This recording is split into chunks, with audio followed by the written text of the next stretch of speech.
My object was the Venus Victorious. She's bronze and stands 6 feet tall, by Renoir and Richard Guino. She is up on a pedestal here at the Portland Art Museum, although typically she was not. She was in gardens. She has an outstretched hand and she's holding an apple.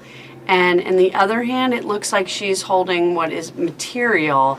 And I'm not sure what that, I think that's just part of how Renoir and Richard Guino saw her. But the apple is supposed to be gold, although you can't distinguish that from her bronze exterior.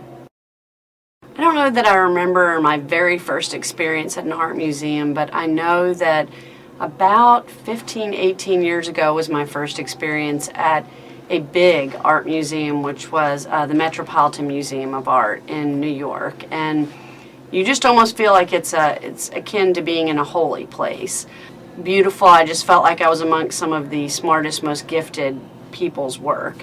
When I first saw Venus Victorious, I just thought she was beautiful. I thought she was serene, and her body, honestly, looked more like mine than like models you see today in magazines, and I think that's what attracted me to her, is her naturalness.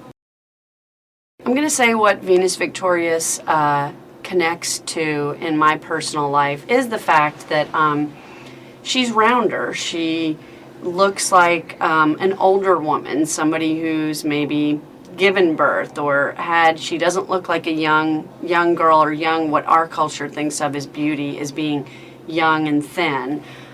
What others might not know about her is that it is the same as Aphrodite. Venus and Aphrodite are used interchangeably, and the apple she holds in her hand is a victory because she won a beauty contest according to a mythological legend that was judged by Paris. I think what Venus Victorious has taught me is more about Renoir and his image of beauty, and what research or the general public has thought of him over the years. He was a famous Impressionist artist and didn't come to sculpting until way later in life, and I think that he was trying to exemplify the purest form of beauty in a standalone structure.